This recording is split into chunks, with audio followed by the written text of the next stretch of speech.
everybody. Good This is Dr. Kamachi here. Good evening, madam. evening. It's a wonderful occasion for all of us to have our teacher.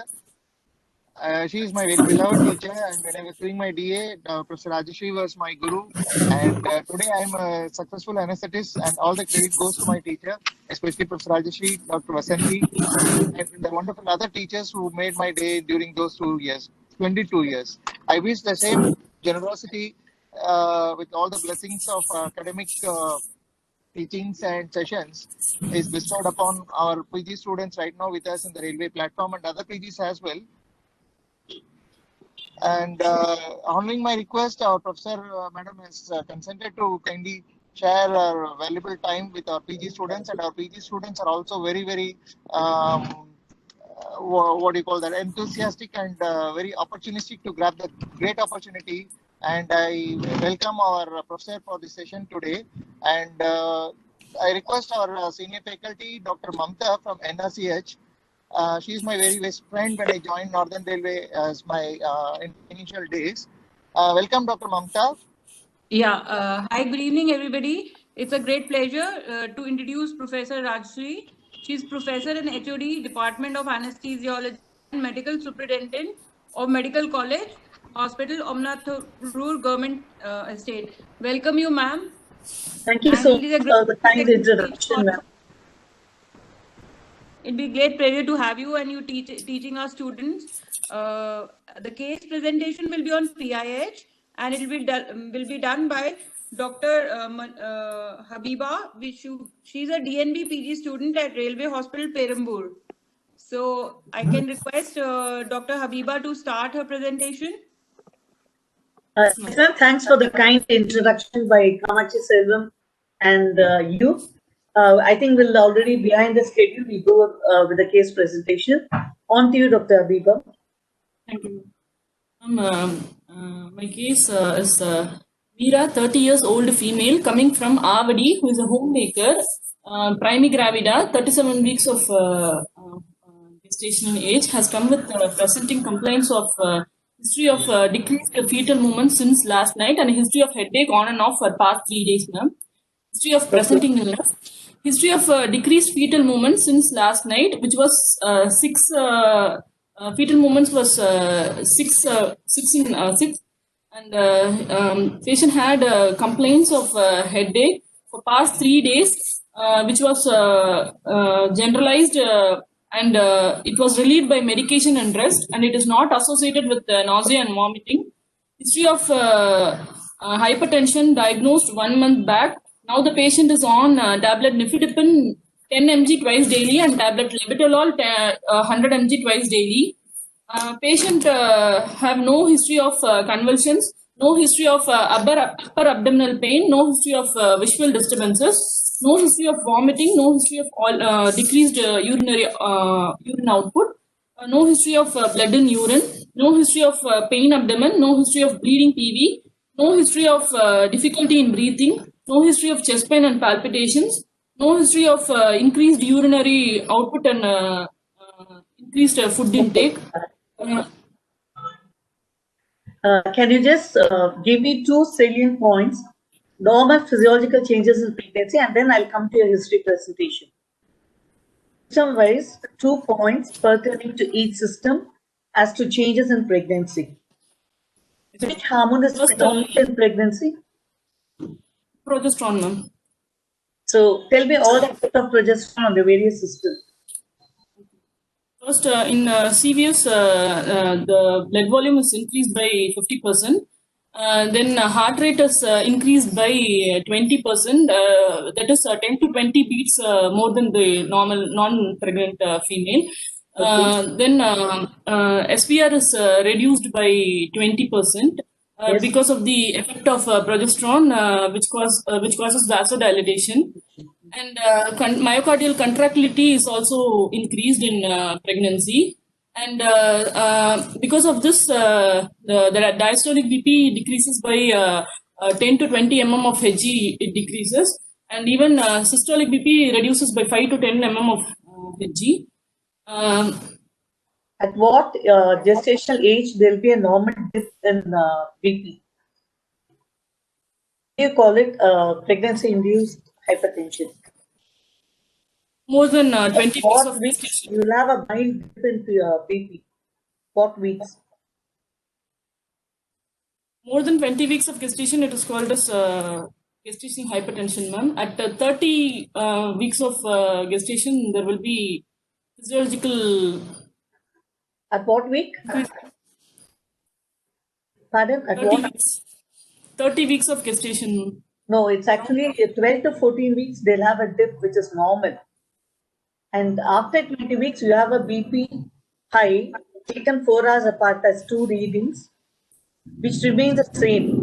Say around 160 by 110 or 180 by 110, call it a PIH. Then pertaining to CNS, RS. In case of respiratory system, the patient will have increased in tidal volume, ma'am. But respiratory rate, it doesn't have much of change. Patient will have increase in minute ventilation. Because of progesterone, there will be bronchodilation, so dead space will be increased. And patient, because of gravity uterus pushing the diaphragm upwards, there will be residual volume will be decreased by 20%, and FRC will be decreasing by 20%. And patient will have FRC in respiratory system. Why we concentrate more on FRC, which falls around 20 to 30% towards as it becomes term? Why I bothered about FRC? FRC is the oxygen reserve during apnea, ma'am. So hence in apnea, if FRC is reduced, patient might go into hypoxia very quickly, and Yes. Yes. And what is the parameter that is not changed in respiratory system? vital capacity and total lung capacity. Okay, then when I ask you respiratory system, you should start from upper airway also. So what are the changes in the nose, the upper airway, and the glottic area? There is a mucosal engorgement seen in upper airway, and airway edema is seen in upper airway. This is all due to what? Estrogen, ma'am. This is to progesterone. Estrogen and So progesterone. the hormone that's elevated is progesterone, no? So progesterone causes retention of sodium and water, which causes capillary engorgement of right from nose to the upper airway. So you'll have a narrowed passage. Okay, that is one thing in the airway. Then what is the change in CNS? CNS, the minimum alveolar concentration of anesthetic requirement will be reduced, ma'am. It will be around 40% reduction in the MAC values will be there. There is an increase, not reduction. It's actually increase in 40%. That's why you have to be very careful giving narcotic to these people. Then abdominal changes? In renal system,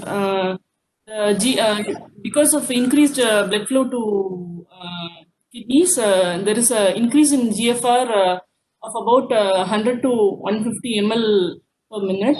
And hence, the urea creatinine, serum creatinine and blood urea nitrogen values will be coming down. So the normal values, which is 1.1 creatinine in non-pregnant ladies, if it is in pregnant ladies, it is pathological. Then in case of hepatic system, hepatic blood flow is not, and it is unchanged. Hence, the patient will have, when compared to plasma volume, the blood flow to liver will be decreased. So drugs which are metabolized by liver should be carefully titrated. Dose reduction should be done, ma'am. Now, in case of normal pregnancy, the normal pregnancy liver changes will be due to progesterone. I asked you the two simple changes. So in liver, what it will be? Albumin will be, as albumin will be decreased, protein binding will be. Yes. There will be less albumin, so protein binding of the drug will be decreased, and free concentration of the drugs will be increased. There will be relaxation. of the sphincter of Oddi, so the cholelithiasis chances is more. Yes, ma'am. So spasm of sphincter of Oddi is more with progesterone effect. Then GIT, In GT, because of progesterone effect, lower esophageal sphincter will be relaxed. But intragastric pressure is increased, and gastrin level will be increased. Because of gastric level weight is really increased. pH and volume will be equal to that of the pre-pregnant level, ma'am. No, why is the gastric level it's increased? It's due to, see, from placenta you'll have an hormone called gastrin, which will increase the acidic level in the stomach. And second thing, the hormone relaxin also from placenta, which will relax the gastroesophageal sphincter. And when it comes to the term, when it comes to the above the abdominal level, all the more the space will be, the space for the esophageal gastric junction will be Pushed up. it will be pushed up and reduced, so more will be the stasis. Why are we bothered about that? Aspiration chances are very high in What is it called? Mendelssohn syndrome. Yes. What is the precaution you take for that? Or not prior to surgery in case of emergency? Anti-aspiration prophylaxis should be given. What is that? 15 to 30 ml of 0.3 mole of sodium citrate can be given, or 0.3 molar concentration of 30 ml of sodium citrate. 1 hour prior to surgery. It's a non-particulate antacid. Then action on other colon will be? there will be delayed gastric emptying, and colonic transit time will also be increased. Yes. Yes. The more prone for constipation. Constipation. Okay. Okay. Now coming to PAH, you said history of loss of diminished fetal movement. Yes. And second thing, there And is headache for past 3 days. now Yes, what is ma'am. that? You when you take headache into consideration, what does that mean? Headache may be due to vasodilatation of the cerebral blood vessels. You'll have a vasoconstriction or vasodilatation. Vasoconstriction, which may be due to cerebral hypoxia. Then, what is a simple cause for headache when you have a PAH? Cerebral perfusion pressure will be increased, ma'am. Huh? And patient may have increased intracranial Tension, raised intracranial tension is one form which will reflect as headache, blurring of vision. Then you said there's no nausea, vomiting. Then, abdominal pain. Why did you ask for abdominal pain? Patient will might have may have periportal necrosis and liver. No, I want simple answer. Why do they have abdominal pain? In a suspected PAH, why do they? Stretching of Glissen's capsule, ma'am. Yes, stretching of the liver capsule because of liver engorgement. The liver is enlarged, so the stretching of the capsule can cause abdominal pain. No nausea, vomiting, and then no blurring of vision. And what else? Ma'am, no history of decreased urine output, ma'am. No history of seizures. No history of seizures, ma'am. What else? No history of reduced urine output. No history of blood in urine, ma'am. No history of pain I need abdomen. to ask for blood in urine. If patient is having hematuria, patient may go into DIC. Yes. Then, No history of pain abdomen, ma'am. yeah, that is already told then. No history of bleeding PV. When you start presenting, you said she is a primary gravida. So what is the expected date of delivery? 26/1/2020, ma'am. She is 36 weeks now. So how do you calculate the expected date of delivery EDD? What is the formula called? It's Naegele's formula. Naegele's formula. The formula is the first date of the last menstrual cycle plus 7 days minus 3 months. You didn't tell me the expected date of delivery. Okay. So at present, but she is in the 36 weeks of pregnancy. 37 weeks of gestation. Okay. Then what else? History of presenting illness. No history of difficulty in breathing, chest pain, palpitation. Okay. Then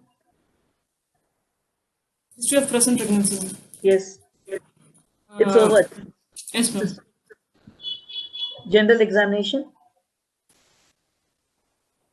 General examination on examination, patient is conscious, oriented. Her height was 152 centimeter. Her weight was 62 kg, and her BMI was 26.4 kg per meter square. Her BP was 150/90 mm of Hg in sitting position, measured in right arm. Her pulse rate was 94 per minute, which was regular in rhythm, good volume, normal in character, felt in all peripheral pulses. Respiratory rate was 116 per minute. There was no pallor, icterus, cyanosis, clubbing, or lymphadenopathy. Presence of bilateral pedal edema is there. Spine appears normal.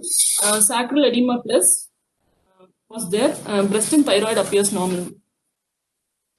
Spinal cord is normal. You don't have lordosis, exaggerated lordosis, pushing of the uterus, gravid uterus, giving on to a lordosis of the spine. Little lordosis was there. Then examination Yeah, of the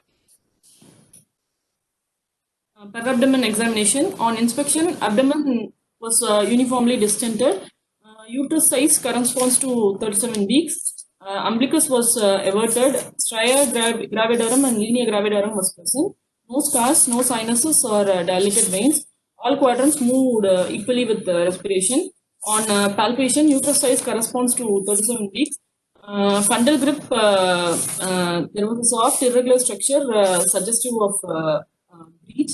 And right lateral grip, there was a irregular non-leg structures suggestive of limbs. Left lateral grip, it was curved and it is suggested the spine of the fetus. In pelvic grip, hard globular palatable structure suggestive of head, which was mobile. On auscultation, the fetal heart rate was 136 beats per minute. it was above the umbilicus or below the umbilicus? Near the midpoint over the left side of the spine umbilical line. Okay. At the examination, face was symmetrical, mouth opening was more than 3 finger breadth. Mallampati score was 2. No bucktooth, loose tooth or artificial dentures was there. Thyromental distance was more than 6.5 centimeter. Upper lip bite test was 1 grade 1. Neck movements were of full range now. And examination of other system. Yes. Examination of other system, CVS S1, S2 heart sounds were here, no murmurs, and respiratory system, bilateral normal vesicular plexums were here, no added sounds was there, and CNS, no focal neurological deficits. Provisional diagnosis. What's a provisional diagnosis? 30-year-old primigravida at 37 weeks of gestation. With singleton live pregnancy, is diagnosed to have preeclampsia with severe symptoms. Okay, severe preeclampsia. What are the investigations you will do for her? First, I will do basic complete blood count with peripheral smear. I see hemoglobin, hematocrit, and platelets, peripheral smear for any signs of hemolysis, cystocytes, blood cells can be seen. Blood urea, nitrogen, serum creatinine, and uric acid levels can be measured. What is the important ratio you see in this? In PAH? Protein is to creatinine ratio. Creatinine ratio. What is the value should be? 0.3, more than 0.3. And what are the other tests you do? LFT, I'll look for elevated liver enzymes. Which enzymes? LDH more than 600 mg per 600 international units per liter. AST in ALT, serum albumin can be measured now. What Routine else? blood sugar can be measured. So then Coagulation it's profile. subject to- Coagulation profile, BTCT, APTT, PTINR, fibrin degradation products, D-dimer can also be measured. What do you check for fibrinogen level? Yes, ma'am. Fibrinogen level. Yes, ma'am. Yeah. Then what else? In USG for fetal growth, ECG, blood grouping and typing. Normally in pregnant women, what ECG changes will have? Patient may have left axis deviation because of the gravid uterus pushing the heart upwards on left side. There can be left axis deviation can be there. Normal ST changes can be there, such as T-wave inversion and A normal pregnant lady with ST changes in all leads, what does it mean? can be normal in Suppose there's a global ischemic like change, what does it mean? Could be anemia in pregnancy. Because the plasma volume is expanded, the RBC volume is the same. But because it gives a dilution anemia. So you might give a ischemic damage like change in all leads. Global ischemia it's called. Then patient may have no, other premature. tests. What other tests? You said liver function, coagulopathies, normal blood. Then renal. Renal blood urea, nitrogen, and serum creatinine, ma'am. And then uric acid levels can be measured. Yes. And proteins to creatinine ratio you'll see. Yes, ma'am. Protein creatinine ratio. In liver, did you say albumin? What will happen to albumin globulin ratio? Albumin levels will be decreased because of increased plasma volume. Albumin levels can be reduced, and in GST, because of increased albuminuria, albumin levels will be further reduced. So albumin globulin ratio will be reduced. Okay, then another protein which is a main carrier of drugs and everything to the fetus. Another one you have to check, alpha acid glycoprotein. You should check the level of that also. Then what are the other investigations? Urine dipstick test can be done to assess the proteinuria. What is the normal proteinuria and when you call it a pre-eclamptic and when you call it an eclamptic? Normal range is less than 300 mg per DL1. Normal every day, normal is 30 milligrams per 24 hours. So when do you call it a pre-eclamptic proteinuria? More than 300 mg for and dipstick, when you go by the dipstick, 1 plus, 2 plus? 1 plus is 30 mg, more than 300 mg per for 24 hours, then it's called as 1 plus. And if it is more than 2 grams, it is called as 2 plus. 1 gram to 5 grams, you grade it as 1, 2, 3, 4, and dipstick 1 plus, 2 plus, 3 plus. 1 gram to 5 grams maximum. Okay. Then what are the other things? Suppose now with the pandemic, what are the tests you do for the patient? COVID RT-PCR can be. I'll come to that later. So what is the main definition of pregnancy-induced hypertension? Gestational hypertension is defined as new onset of hypertension more than 140 per 90 mm of Hg without proteinuria, which resolves after 12 weeks of gestation. Then preeclampsia is defined as new onset of hypertension with more than. So you said gestational hypertension. The main difference between gestational hypertension and pre-eclamptic is gestational hypertension will come back to normal soon after delivery, within 6 weeks. Pre-eclamptic might take a longer time. Okay. Then other types of hypertension you can have is, what do you mean by chronic hypertension? Chronic hypertension, either patient had hypertension before pregnancy or before 20 weeks of gestation if patient is having hypertension, or patient hypertension doesn't resolve after 12 weeks of postpartum. What is the main difference between this and pre-eclamptic? Albuminuria. Albuminuria and generalized edema will not be seen here. And other than that, what is other classification of hypertension, primary and secondary? Primary could be due to what? Genetic predisposition. Okay. Secondary? Secondary may be due to either chronic hypertension, diabetes mellitus, CKD patients, any patients having SLE like autoimmune diseases, previous history of. So the secondary causes could be either due to anterior pituitary causes or the posterior pituitary causes. Mostly it is anterior pituitary causes like increase in steroids, Cushing syndrome, or increase in thyroid levels, which may lead to isolated.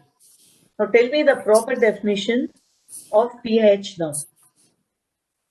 A BP above 140/90 taken 4 hours apart, or it could be Either increase in diastolic BP of more than 90 mm of Hg, which was seen 2 readings more than 4 hours apart.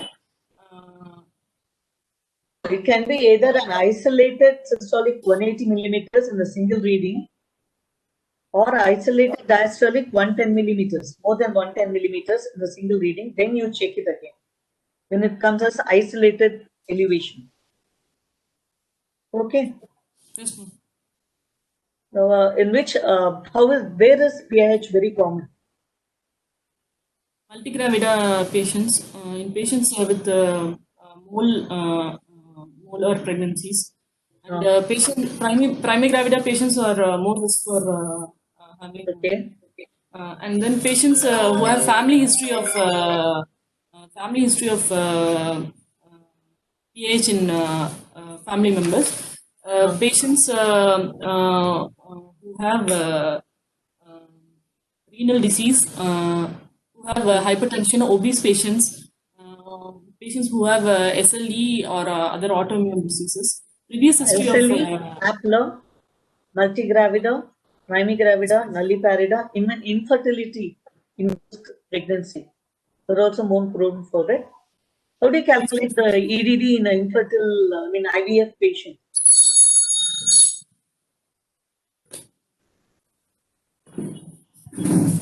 The day they are inserted the zygote, you calculate the day of from the day of insertion. You calculate it. IVF. Yes, ma'am. Okay. Okay. Then other APLA, systemic obesity, diabetes, hypertension, and who else? Obese patients. They have told all that. Obese, hypertension, known kidney disease, added it for more. And also they said it's more common in monozygotic twins, HLA with the HLA-DR4. Okay. Okay. So coming to PAH, how do you differentiate between pre-eclamptic to eclamptic? What, ma'am? Pre-eclamptic, difference between pre-eclamptic to eclamptic. Eclampsia is defined as patient throwing fits in a pre-eclamptic women where other possible causes of seizures are ruled out. What? Other causes are? Seizures are ruled out, ma'am. It is a generalized clonic tonic seizure. Okay. So if this person has come with a seizure, what is a drug you will? Suppose her BP is 150/110. Now tell me what you will take. She has come to your ER what are the precautions you take? How do you give? What are the drugs you give? And how do you start the lines? Immediately when patient comes, I'll make her to lie on her left lateral position, and I'll give jaw thrust. I'll give, I'll put airway, and I'll do suction if any secretions are there. Then I'll ventilate the patient with a of 1%, one positive pressure ventilation. Then I'll start an IV line. Then immediately I'll give Can you do everything magnesium all by sulfate. yourself? Holding a mask, starting the line, holding the mask, ventilating her, starting line. Can you do all this by yourself on your own? What do you do immediately? Call for help, ma'am. Call for help. Yes. Then Then I'll start magnesium sulfate 4 grams IV over 1 minute. Then I will give seizure mostly it will come down. Then antihypertensive measures I will start, ma'am. I will see BP. It is 150, 110. I Then I'll already told you. start Lepitalol. Yeah. Lepitalol I will start, ma'am. How do Lepitalol. you start Lepitalol? How do you start Lepitalol? I'll start with 20 mg IV, and I will give it for 10 minutes. I will double the dose to maximum of 220 mg. You can even go up to 300 milligram. Okay, 300 milligram. Now, magnesium sulfate, how do you calculate? What is the advantage of magnesium sulfate? But what is the disadvantage of it also? Magnesium sulfate disadvantages are it causes respiratory paralysis, decreased urine output, and even in high doses it will cause cardiac arrest also it can cause. At what level? At what level? What is the First, normal serum level? 1 to 4 milliequivalent per liter is a normal level. 4 to 8 is a therapeutic level. At 10 milliequivalent per liter, it causes loss of deep tendon reflexes and respiratory depression. More than 12 milliequivalent per liter, it causes respiratory arrest. And 5 to 10 Suppose she is going for milliequivalent. respiratory depression, you find her mildly hypoventilating. What is the drug you give at that time? What is the drug you give at that time when you anticipate she is going to a mild respiratory depression? IV calcium gluconate, I'll give them 1 gram. 1 gram IV slowly over 10 minutes. Okay. Then what do you keep with you when you give calcium gluconate? What is the, you connect her to a pulse oximeter because she's AR, ER, and ECG lead should also be fixed. So lateral position, you will mask ventilate, start 2 wide bore cannula, one for crystalloids, another for colloids. How will be the plasma volume in a PIH? Plasma volume will be comparatively decreased because of vasoconstriction. Yeah. So it will be a contracted plasma volume. So you can't use fluids as you like. You have to be very careful. So restricted fluid. Yes, restrict the fluids. Take care. And giving the Lepitalol, magnesium sulfate, you didn't tell me advantage of magnesium sulfate. It causes CNS, it decreases the seizure threshold, and it increases the seizure threshold. No, it increases seizure threshold or decreases. Already the brain is excited, so it will bring down the excitability of the neurons. So it stabilizes the neuronal activity, causes vasodilatation of the vessels. Blood-brain barrier is also stabilized, but doesn't have any peripheral vascular dilatation effect, only in the local cerebral. That's why you give it immediately. So how do you dissolve this 4 gram? It will come each ampoule. What will you have?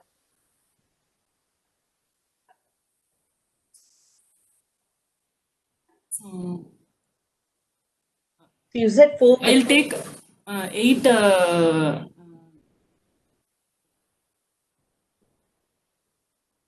ampules of 500 mg. It will be in 500 mg, ma'am. Each ampoule Each ampoule will have It's 50% ampule, that is 500 milligram per ml. It's a 2 ml, so it will be 1 gram. Yes, 1 gram in 2 ml in 1 ampule. So you will take 20%. you take 8 grams means it's 12 ml. It's 8 ml.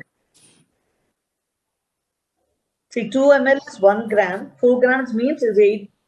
It's 8 ml. 8 ml, 4 ampules. 12 ml of sodium chloride solution, and you give it over 20 minutes. Then maintenance. 1 to 2 gram. 1 to 2 gram of How IV. do you dissolve it for maintenance for next 24 hours? How much you take? 24. Next 24 hours, how do you do? This is for the first 20 minutes. What you said is correct. 4 grams is 8 ml plus 12 ml of normal saline, made up to 20 ml. Give it as a slow IV over a period of 20 minutes. Next 24 hours, how do you maintain the regime? And what is this regime called? IV regime called? It's called Zoo-SNAP regime. ZUSNAP. Zoo-SNAP regime. Yes, ma'am. So next 24 hours, what you do is take 25 grams, which will be around 50 ml, dissolve it in 250 ml of normal saline and give it over a period of 24 hours. See whether she gets a seizure. Still, she gets a seizure on and off. What is other drug of choice? Diazepam can be given. Diazepam. But what is the problem with diazepam? You say the liver function is reduced. What is the breakdown? What is the half-life of the breakdown product of diazepam? It's called desmethyl diazepam, which has got a half-life of 43 to 103 hours. So you should not you be very careful in using diazepam. Instead, you can do midazolam. Use midazolam, which is water soluble, and half-life is also reduced. Still, there's a mild persistent seizure. What is the other drug of choice? Phenytoin can be given. Phenytoin. What is the loading dose? 200 milligrams. 600 milligrams is loading dose. Plus 600 milligram in normal saline. Regarding the changes, you said it's actually 2 to 4 milliequivalents. It's present normally in magnesium. The effect of magnesium on CNS is vaso, because they go for seizure. That's the drug of choice you prefer. And the other effect of magnesium in other systems will be? It causes respiratory depression. That is when it 7.5 milliequivalent. You said that patellar reflex is lost. When it's around 12 to 15, respiratory depression. When it crosses 15 to 20 milliequivalent, what happens? More than 20 cardiac arrest. And what is its effect on neuromuscular junction? Magnesium. Why do we also anticipate that? Neuromuscular junction, there will be neuromuscular blockade effect because of magnesium sulfate. Hence, while giving a non-depolarizing neuromuscular agent, it will potentiate the effect. Hence, dose reduction of non-depolarizing muscle relaxation. Okay. Neuromuscular monitoring can also be done. Yes, close monitoring of the neuromuscular junction should be done. Then what are the other? One is IV regime. What is the other regime of magnesium sulfate called? Richard regime. Richard regime. What do you do? How do you give magnesium sulfate? Magnesium sulfate 4 gram. 4 gram loading dose. IV is slow IV is given for 1 minute, and then 1 gram is given in each buttock, in each 1 gram or 5 grams or 4 grams? 5 grams in each buttock. I am given. What do you monitor at that time? Patellar reflex should be monitored. Respiratory rate and urine. Apart from patellar reflex, what else you see? Urine output and yes, when you give magnesium sulfate, always watch out for urine output, the reflexes and respiratory rate. Connected to a monitor, also see for ECG and monitor the throughout all this, when you give any drug, monitor the fetus also. Is very, very important. Because your cases come with a diminished fetal movement and Headache, ma'am. headache. And other drugs of choice in PIH? Hydralazine can be given. In case of oral drug, labetalol can be given, and So actually, you always keep yourself to what we use in our centers. You give hydralazine in your center?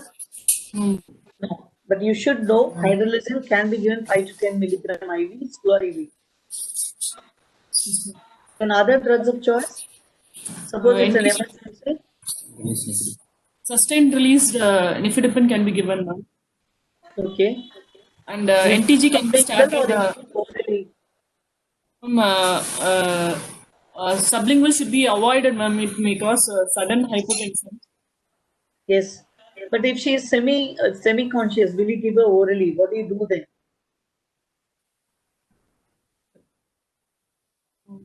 Riles tube nifedipine. Lubricate the nose, lubricate the Riles tube end, put it very slowly. At that time, you try to pull out the thyroid cartilage a bit forward so that it goes into the esophagus. You put the drug through the Riles tube. Okay? The patient is fully conscious, it's different. Then other drugs of choice, nitroglycerin and sodium nitroprusside, what are the doses and how will you give? 0.5 to 5 mics per kg per minute infusion can be started. Till maximum up to? More than 7. 5 mics can be given. Sodium nitroprusside? What is the advantage of nitroglycerin over sodium nitroprusside? Sodium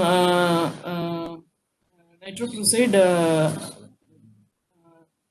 NTG is a selective venodilator, ma'am. Sodium nitroprusside causes arteriolar and venodilator, both arteriolar and veno. So it will have associated hypotension and The NTG is advantage. I said it's a venodilator, so it relaxes the veins so that the output is maintained properly. It brings down the cardiac output. It reduces the cardiac output, so it doesn't cause pulmonary edema. So accumulation of fluids is there. You can even give NTG very boldly. It doesn't lead to pulmonary edema. Now coming to other drugs orally. other drugs, nifedipine can be started 10 mg as a starting dose, 120 What is your mg. first drug of choice in your center? Labetalol, 100 mg BD. How much? 100 mg, ma'am. 50 to 100 mg. BD. You can even give TDS or even 200 milligram TDS you can give. Okay. Then Second, they are starting nifedipine. what is this? What is it? It's a beta blocker. So it's a Selective cardioselective beta blocker. It's both alpha and beta blocker. It's a selective alpha and non-selective beta blocker. Okay, that's on both alpha and beta. It's a selective alpha and non-selective beta blocker. But what is the disadvantage? Which patient you can't give? Asthmatic patients, it causes. You have to make sure they don't have wheezing. Then other drug of choices, nifedipine. Then Alpha methyl dopa. alpha methyl dopa. What is the effect? Alpha methyl dopa. Rebound hypertension and postural hypertension. What is it? Where does it act? Centrally acting alpha agonist. Yes. How much you can give per day? 250 to 500 mg QID. 1 gram to 3 grams can be given. Then other drugs of choice.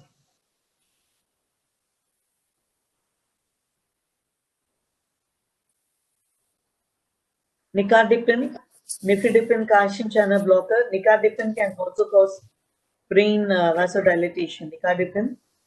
And suppose it's an emergency crisis, what is your IV choice of drug? The BP is very high, somewhere around 190 by 210, 210 by 140, 150. What is the drug of choice now?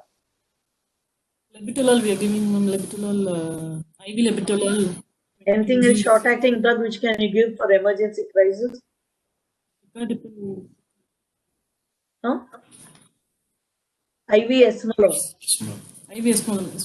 Esmolol, because it's short half-life about 9 minutes, and it's eliminated by plasma esterases. Liver changes. Coming to pH, the other. Did you say the other changes in the system-wise? Other changes in pH. What is the coming to pH per se? What is the reason for getting a pregnancy-induced hypertension? What is the pathogenesis? The incomplete invasion of cytotropoblastic invasion into myometrial spiral arteries. So there will be endothelial dysfunction and activation of platelets and activation of other inflammatory mediators, which causes intense vasoconstriction and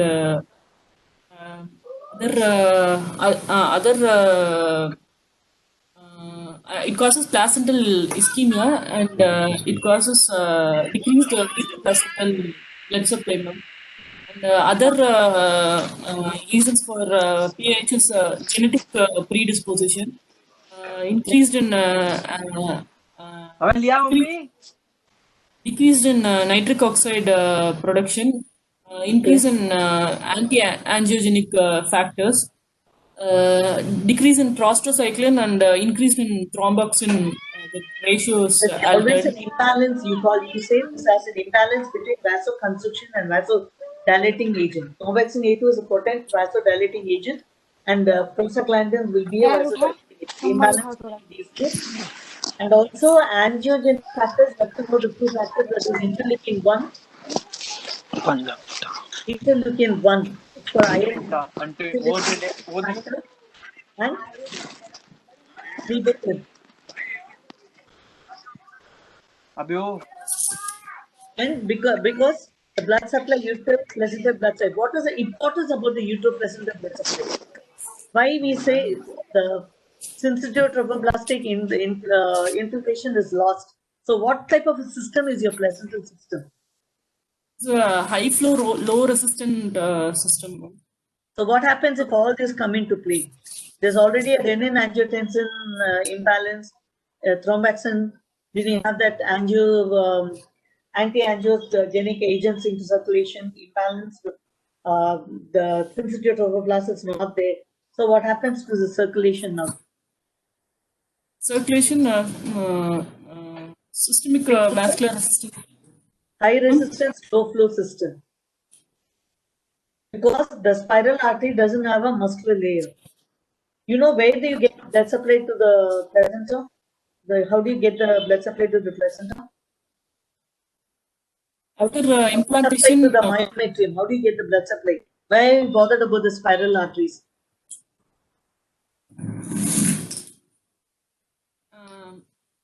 if this implantation is not proper, then there will be placental thrombosis and blood supply to placenta will be still more reduced. Yes. See, the internal ilia give branches to the myometrium, which divides as first it comes as arcuate arteries, then radial arteries, then spiral arteries. Spiral arteries are which comes into the most inner area, and the placental gets implant. So spiral artery is very, very important. It doesn't have muscles, so it maintains a high flow, low resistance system. How does why are we bothered about drugs and other things which gets communicated from maternal to fetal service? How does it go from maternal to fetal supply? Placental through placenta.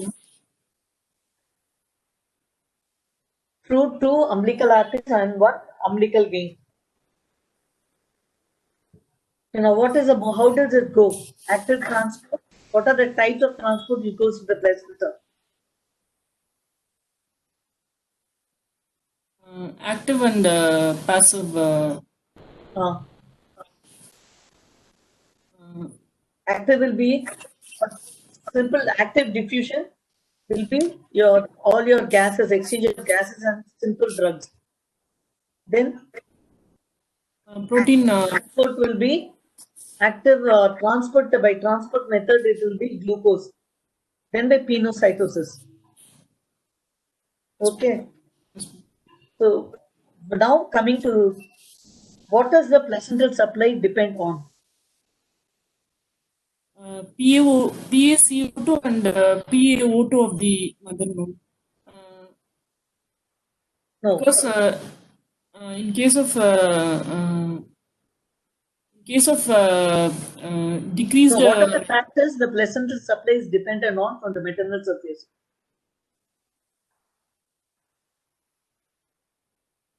The molecular weight, the protein combined combination for the active transport, I'm telling you, anything to get transported, the molecular weight of the drug, the pKa, where the pH is 50% ionized or non-ionized, which form enters placenta much quickly? The ionized form or the non-ionized form? Unionized.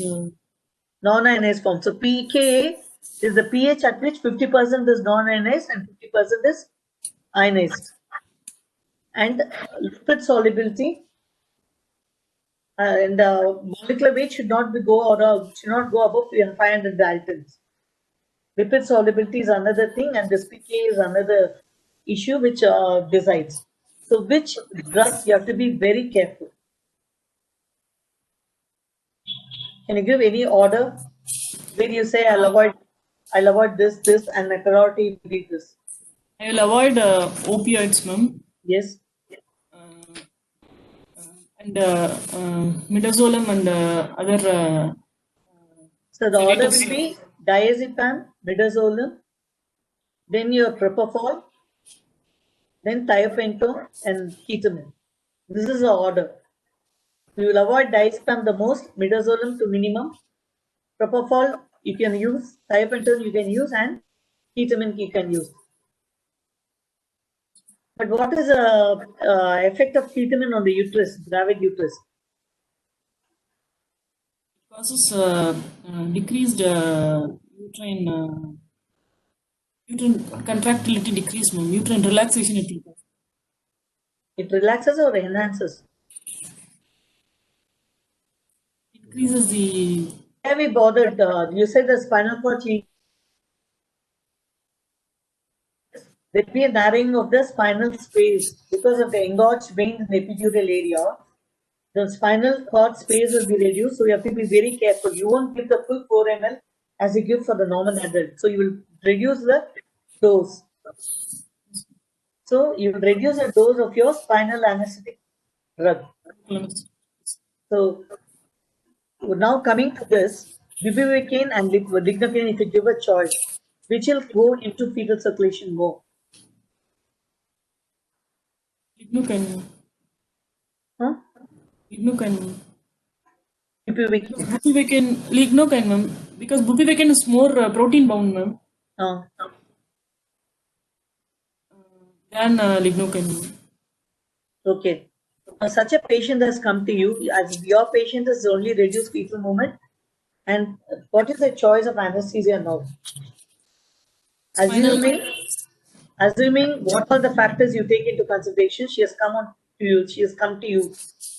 Right from shifting, operation table, what do you keep things ready, and how will you give your mode of anesthesia, and what are the complications you anticipate?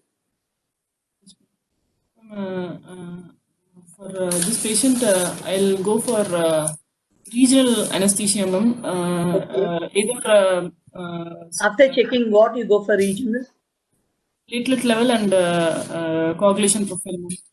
Yeah, but suppose there is a sudden bleeding, what is the thing you take from the patient prior to you shift her to the theatre? How will you shift?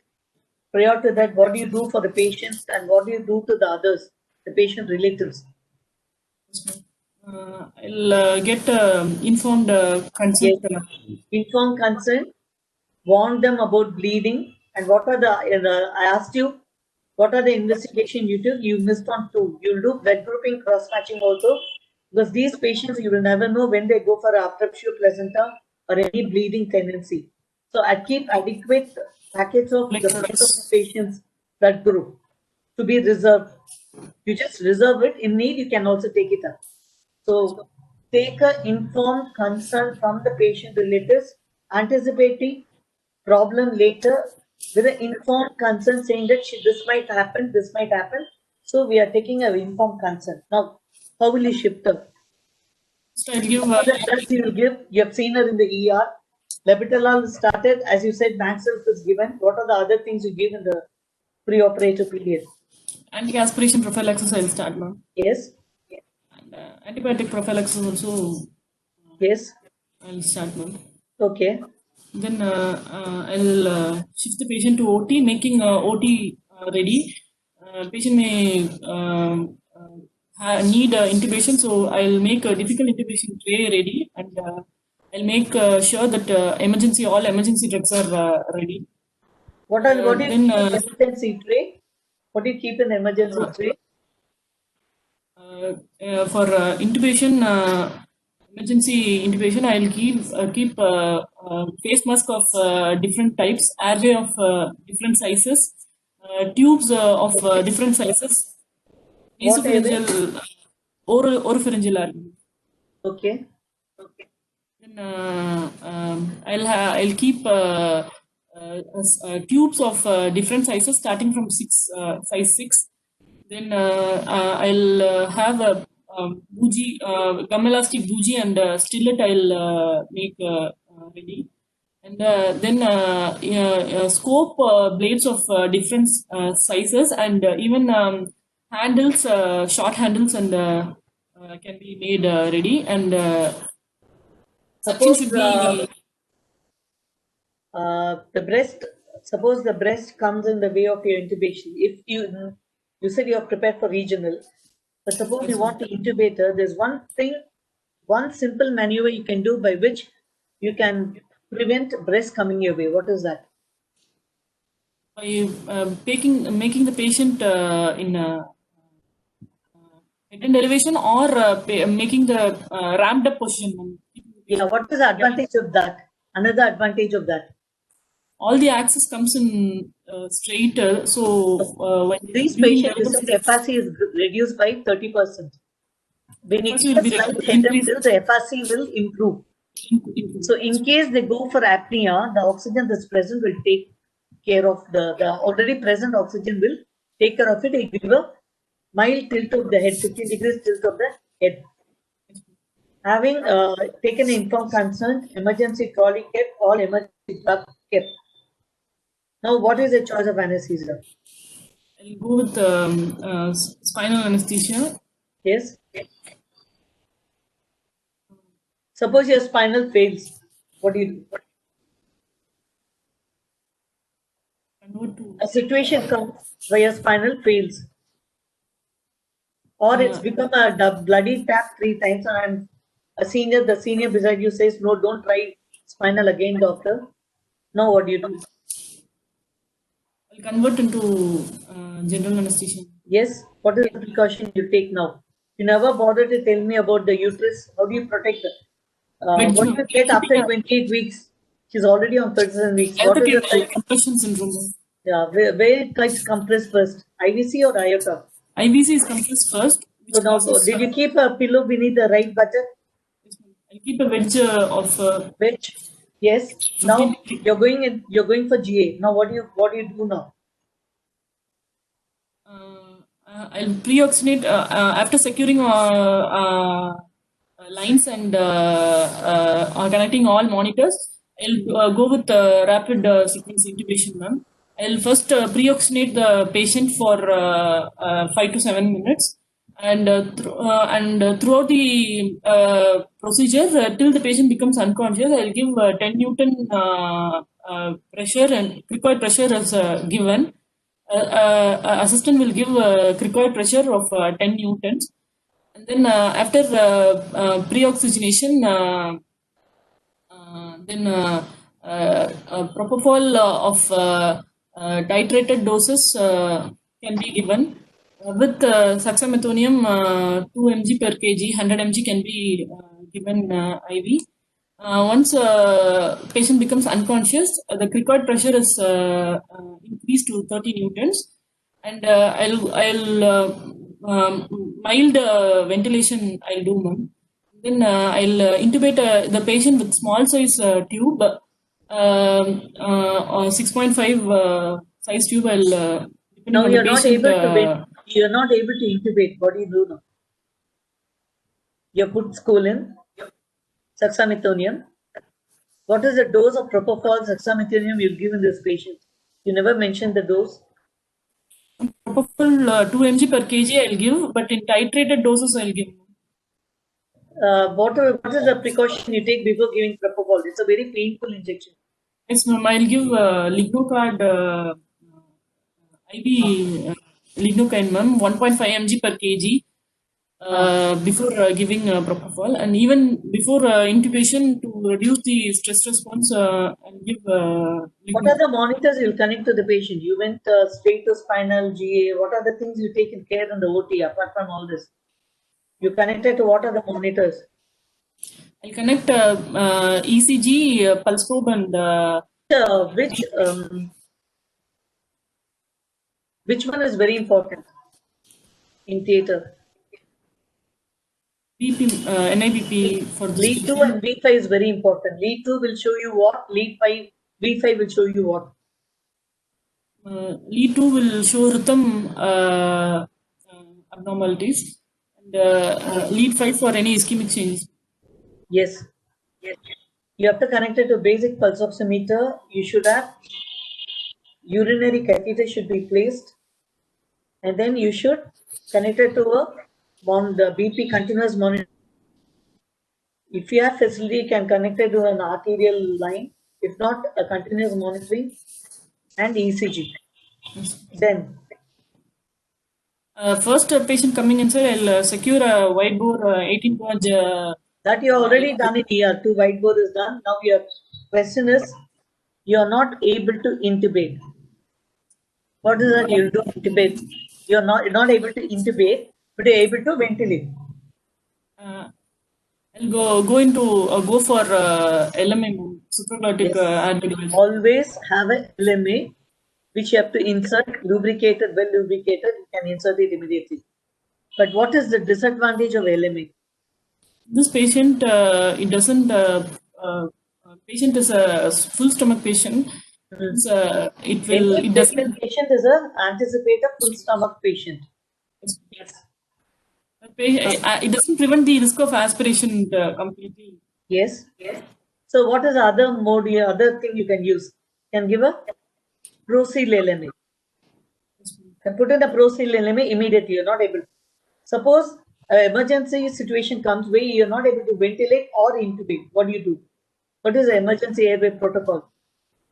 What are the things? You're not able to do this. Next, what are you able to do it? No.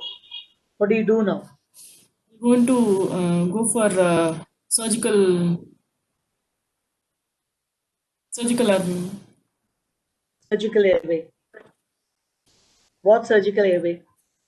Cricothyroid. Oh, you have done it anytime? Okay, the last is you go for a cricothyrotomy puncture and you try to even what do you do? Cricothyroid puncture with the needle, then connect the adapter. Put epidural needle into the cricothyrotomy incision, and connect adapter with it, and high flow oxygen can be given. If that also you're not able to do, what is the last thing you resort to?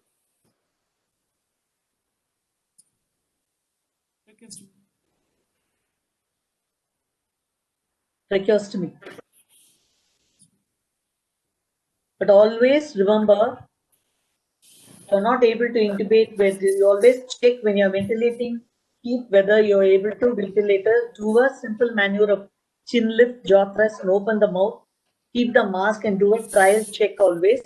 Keep a senior with you and laryngeal airway mask, so that you're not able to pass in the tube. You can put a laryngeal airway mask immediately resort to oxygenation immediately. Suppose the patient goes in for a pulmonary edema. Now, what is your treatment? First, I'll put the patient in a head-up position. I'll give oxygen. Then I'll look for BP. If BP is high, then I will give IV drugs, Lepitolol and NTG and other drugs I'll give. I'll give Lasix of 20 to 40 mg, increasing the dose. Then I'll give Why are they morphine. more prone for pulmonary edema? Why? In Because PAH, albumin is decreased, so vascular permeability is increased. Oncotic pressure reduced, ma'am. So there more vascular permeability. under the arterial pressure is more, the oncotic pressure is less, more prone for pulmonary edema. The capillary leak syndrome is an entity in PAH which can affect the liver, the brain, and the lungs. Okay, this is one of the things of capillary leak syndrome. Transient hypoxia and also trigger a pulmonary edema. Okay, such a patient has come with COVID positive. Now, what are all the precautions you take through the theatre? This person has come to your OP with COVID positive. What are the drugs you give? Apart from your regular antihypertensives, what are the drugs you can give? What are the drugs you will avoid? If she has come with, like, the statistics shows the second trimester is the best period where you can give any drugs orally. But she has come with 37 weeks. But you have to start her on antivirals.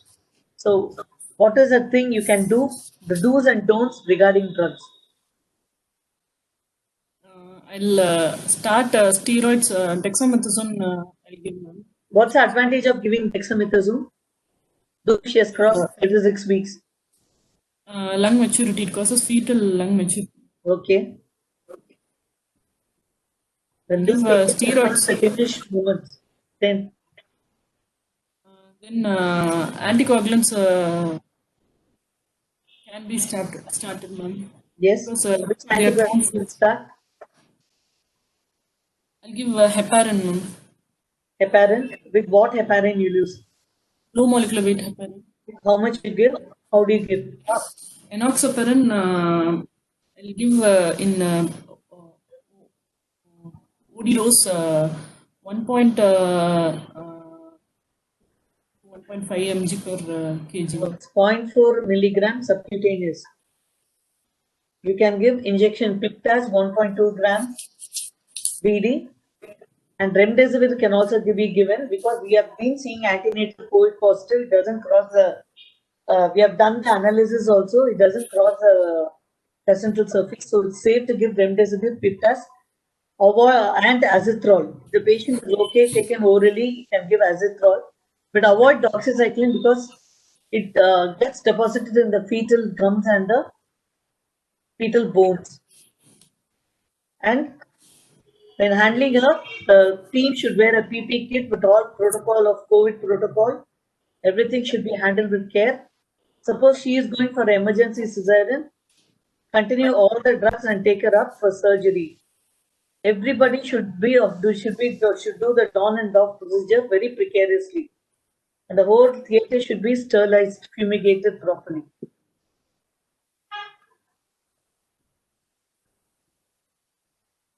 Anything else, Kamakshi? Vasi ma'am? What is the remdesivir dose you give in a COVID patient? 2 milligram.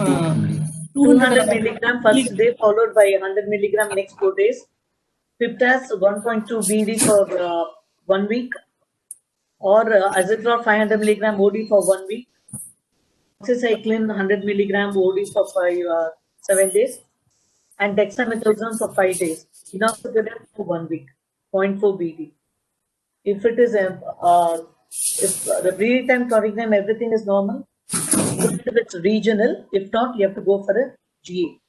But will you intubate a COVID patient? I'll avoid intubation. You avoid intubation. And second thing, suppose you have to take a CT, this is for ordinary asymptomatic patient. So CT has to be taken. What is the precaution you take?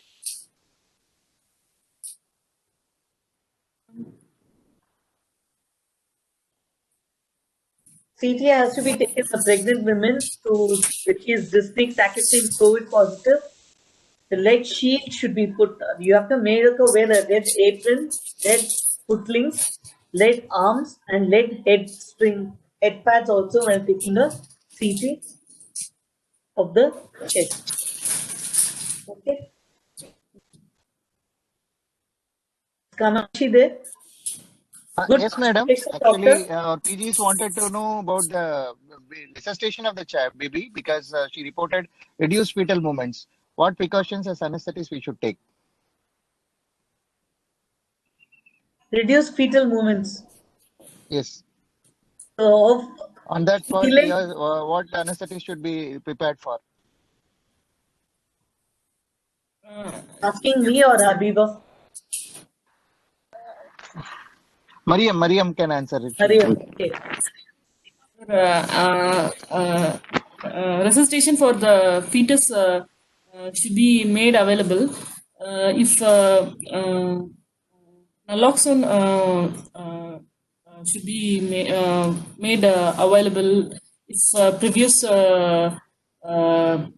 of opioids was there, and adrenaline should be made available. Oxygen and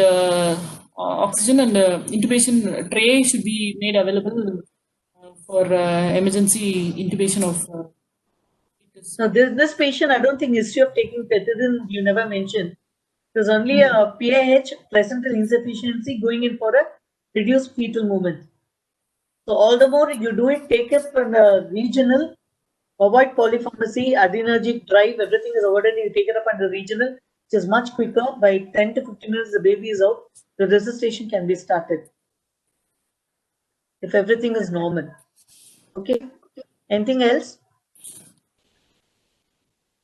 You use a Yes, straight madam, blade, neonate straight blade. In the case of adult, because the breast comes in way, you can make use of a polio blade, short handle blade or a polio blade.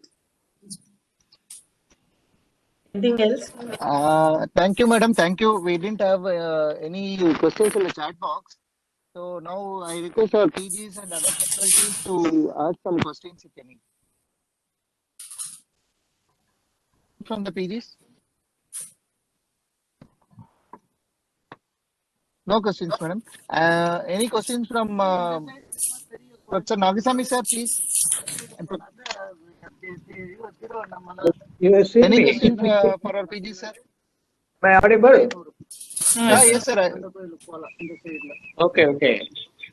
See, when did you mention about the fetal sluggish movement in your history? Yes, sir, I mentioned. Mariam, Yes, sir, I mentioned, sir. then why didn't you talk about biophysical scale? Yes, sir. That is a very CT. important point, isn't it? Yes, sir. Biophysical progress scaling. How do you do that? That only decides whether you have to go for emergency cesarean or whether you can wait and allow the fetus to mature completely. And so the two dangers you have to avoid are, one is converting the pre-eclamptic patient into an eclamptic patient. The other thing is losing the baby. So both have.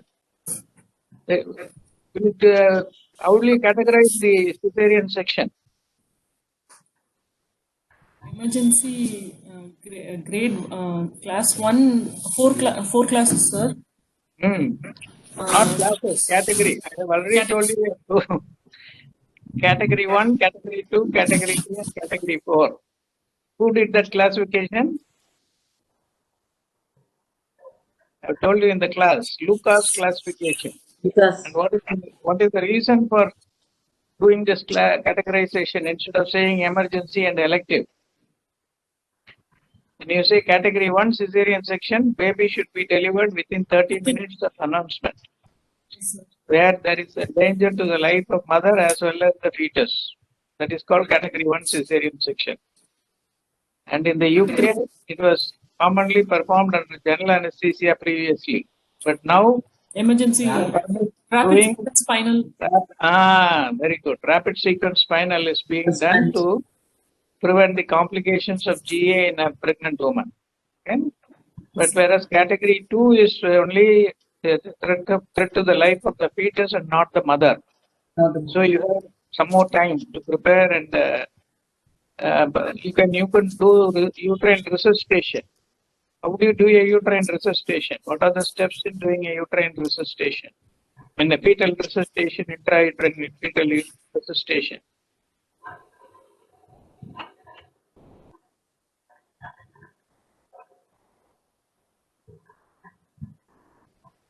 You don't remember all that?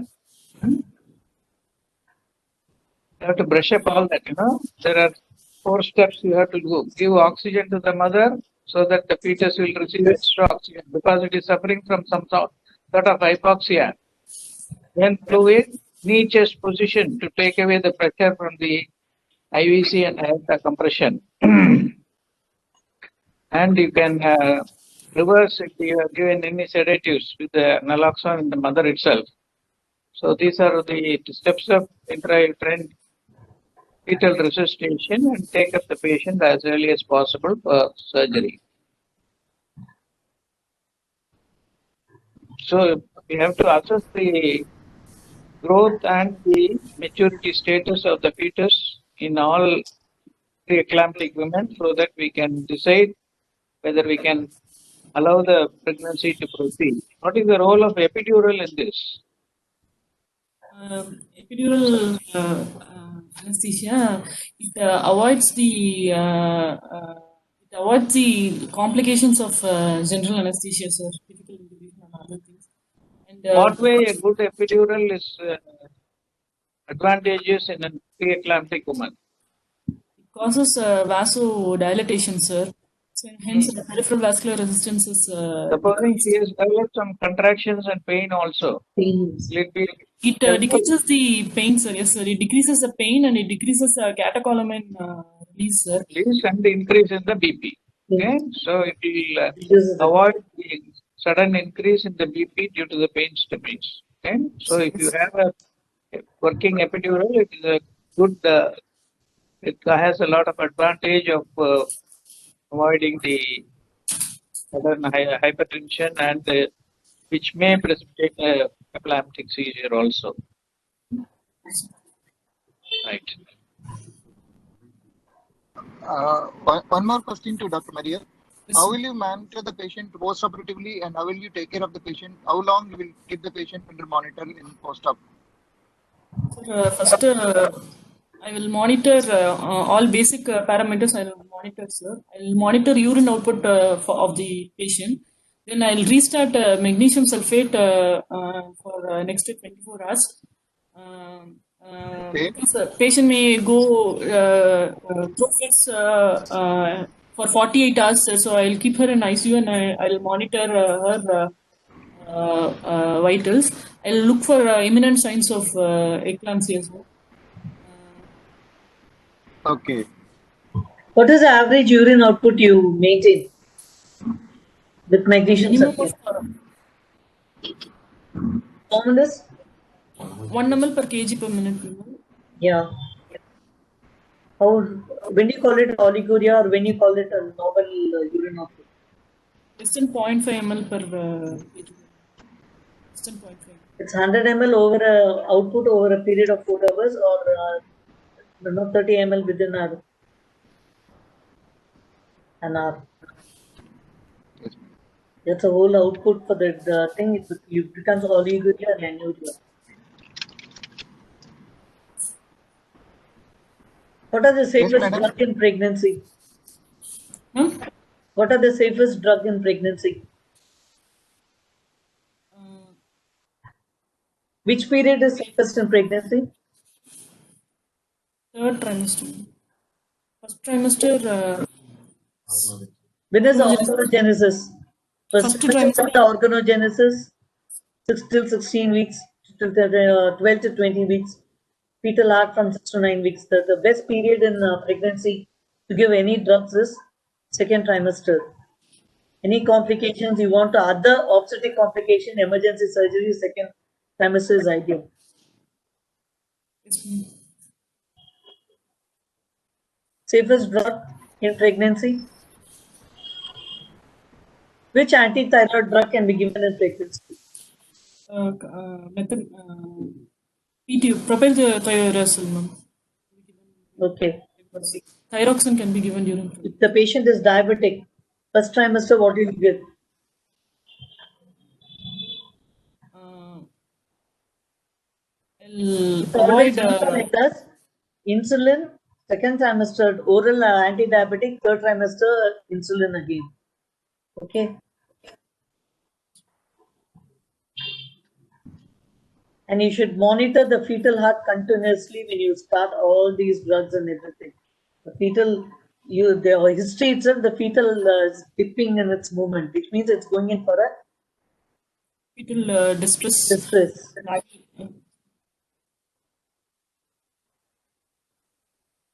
Okay, any other questions?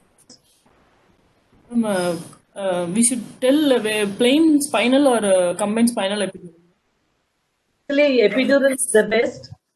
But since you take time, this patient, the child is diminished. So the history of food intake, the last history of food intake, and everything is okay. The spinal is much quicker. The polypharmacy is avoided. The adrenergic in the induction is not there.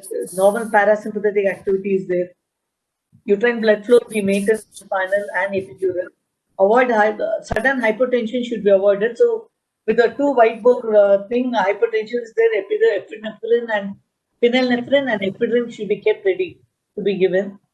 Don't there's a mild fall. Don't try to enthusiastically give fluid treatment. As I told you, it will lead to pulmonary edema. So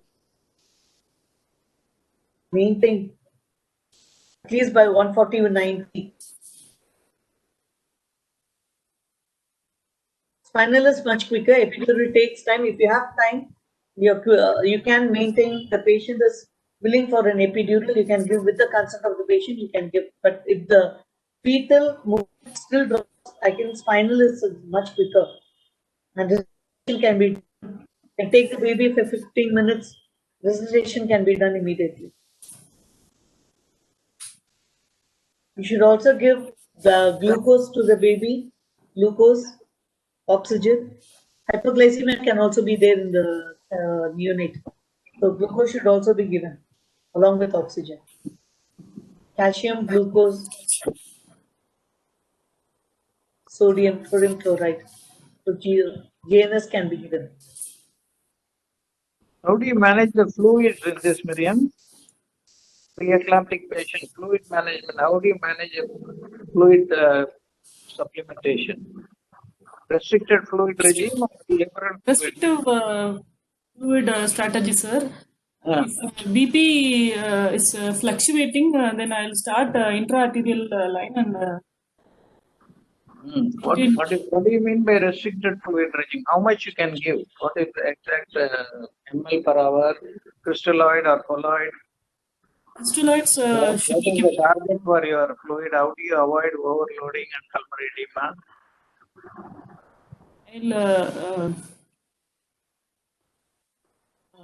How much of ml of fluid you can give? You can give 85 ml per hour of 85 ml. crystalloid and see whether you get a urine output of at least 0.5 ml per hour. Okay, both should be monitored simultaneously. This will be preventing a pulmonary edema occurring. Okay, so don't rush too much of crystalloids as you give in routine obstetric patient. Preloading or co-loading should not be done. So right from the start, you should. In case of fall in BP, what do you do? I'll give vasopressors, sir. Yes, depend more on phenylephrine rather than going in for fluids. Okay, so that is the dictum that you have to follow in these patients, right? Sir, colloids or crystalloids, sir? Crystalloid is recommended. Colloid, of course, is if there is a gross edema all over the body, then colloid will be, albumin will be the fluid of choice, because it is caused more by hypoalbuminemia as well as leaky capillaries. But if the edema is less, only confined to the lower limb, and if there is a hypotension, crystalloid, restricted crystalloids at the dose of 80